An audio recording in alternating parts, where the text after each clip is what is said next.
Hi mga kalods, it's me again, Bigo ay Gibo, ang simpleng vlogger at mangisda ng Capiz. Ngayong araw nga pala mga kalods ay pang 8 araw na natin pagpandaw ng ating baklad o taba.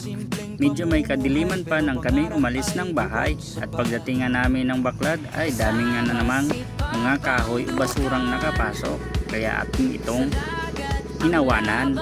Abaw, hinawanan. Nilinisan pala mga kalods. At bago ang lahat mga kalods ay gusto ko muna ulit magpasalamat sa ating Poong May Kapal sa biyayang binigay ngayong araw.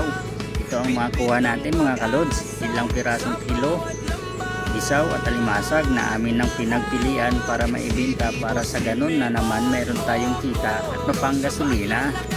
Bugaong lataban yan ang laging karamihan, mga sariwang isdang malalaman. Alang ang bugaong sinasabi nilang kumakain ng kuwan.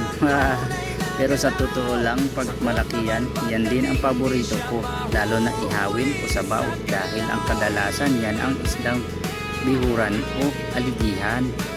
Ewan ko ba kung bakit sinasabi nilang kumakain ng kuwan, ay di ko pa nakita naman.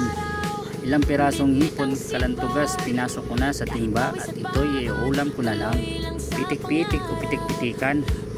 Aligihan na sana kaya lang ilang piraso pa lang naman at di pa sila gaanong naglalabasan. At sa hawak pala nitong pitikan at kamay nyo'y ingatan dahil bigla itong nananakit at ikay sasaktan. Wah, agoy! At butiti tinapon ko na naman sa gabal lagi sa aking kagwapuhan. Oops, walang kukontra. At ako'y nagulat sa tagal ko na bang nagbabaklad. Ngayon lang ako nakakuha ng dragon na isda.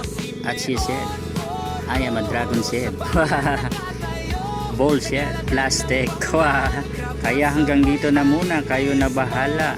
Please paran nyo na ang awa. Tapusin nyo na tong video at ako'y napapagod na. At paki-like o puso, paki-share na din po. Salamat. Bye-bye. Sa simpleng buhay tunay ang laban. Logger man siya, mangingisda pa. Puso at sipag ang puhunan niya.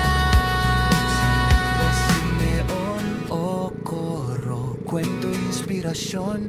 Mula dagat hanggang court, dala ang dedikasyon sa bawat